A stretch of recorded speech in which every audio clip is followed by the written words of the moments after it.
നമസ്കാരം. ലോക്സഭാ തെരഞ്ഞെടുപ്പിന്റെ 7ാം ഘട്ട വോട്ടെടുപ്പ് ഇന്ന് അവസാനിക്കുന്നതോടെ എല്ലാവരും ഉറ്റുനോക്കുന്നത് എക്സിറ്റ് പോളുകളിലേക്ക് തന്നെയാണ്. 6 മണിക്ക് ശേഷം വിവിധ ഏജൻസികൾ നടത്തിയ എക്സിറ്റ് പോളുകളുടെ ഫലങ്ങൾ പുറത്തുവരും. യഥാർത്ഥ ജനവിധിക്ക് വേണ്ടി ജൂൺ 4-ാം തീയതി വരെ കാത്തിരിക്കണമെങ്കിൽ പോലും ഫലത്തെക്കുറിച്ചുള്ള നിർണായകമായ ചില സൂചനകൾ നൽകാൻ എക്സിറ്റ് പോളുകൾക്ക് സാധിക്കുമെന്ന് തന്നെ വേണം മനസ്സിലാക്കാൻ. എക്സിറ്റ് പോളുകളുടെ പ്രാധാന്യം കൃത്യമായി മനസ്സിലാക്കണമെങ്കിൽ മുൻ തെരഞ്ഞെടുപ്പുകളിലെ അവരുടെ പ്രവചനവും യഥാർത്ഥ ജനവിധിയും തമ്മിൽ താരതമ്യം ചെയ്യേണ്ടത് വളരെ ആവശ്യമാണ്. 2014 ശരാശരി 8 എക്സിറ്റ് പോൾ ഫലങ്ങൾ ബിജെപിയുടെ നേതൃത്വത്തിലുള്ള NDA സർക്കാരിന് 283 സീറ്റുകളും കോൺഗ്രസ് നേതൃത്വം നൽകുന്ന UPA മുന്നണിക്ക് 105 സീറ്റുകളും നേടും എന്നായിരുന്നു പ്രവചിച്ചത്.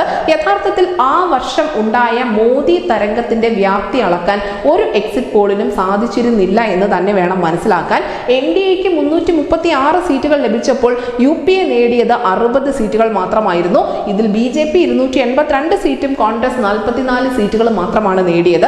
2014 ന്യൂസ് ചാണക്യ മാത്രമായിരുന്നു NDA സഖ്യം 340 സീറ്റുകൾ നേടും എന്ന് പ്രവചിച്ചത്. അതിനോടൊപ്പം തന്നെ അവർ UPAക്ക് 70 സീറ്റുകളും പ്രവചിച്ചിട്ടുണ്ടായിരുന്നു. ഏകദേശം ഇതിന് അടുത്ത് നിൽക്കുന്നത് തന്നെയായിരുന്നു ആ വർഷം ഉണ്ടായ ജനവിധി. 2013 ശരാശരി 13 എക്സിറ്റ് പോളുകൾ NDA 300-ലധികം സീറ്റുകൾ നേടും എന്ന് പ്രവചിച്ചിരുന്നു. പക്ഷേ വോട്ട് എണ്ണിയപ്പോൾ NDA 353 സീറ്റുകളും UPA 93 സീറ്റുകളുമായിരുന്നു നേടിയത്. ഇതിൽ BJP 303-ഉം കോൺഗ്രസ് 52 സീറ്റുകളായിരുന്നു നേടിയത്. 2019 ആക്സിസ് മൈ ഇന്ത്യയുടെ എക്സിറ്റ് പോൾ പ്രവചനമാണ് ജനവിധിയോട് ഏറ്റവും അടുത്ത് നിന്നത്. NDA സഖ്യത്തിന് 352 സീറ്റുകളും UPAക്ക് 93 സീറ്റുകളും എന്നതായിരുന്നു അവർ പ്രവചിച്ച ഫലം. ഇതിൽ BJP അധികം നേടിയ ഒരു സീറ്റ് മാത്രമാണ് വ്യത്യാസം വന്നത്.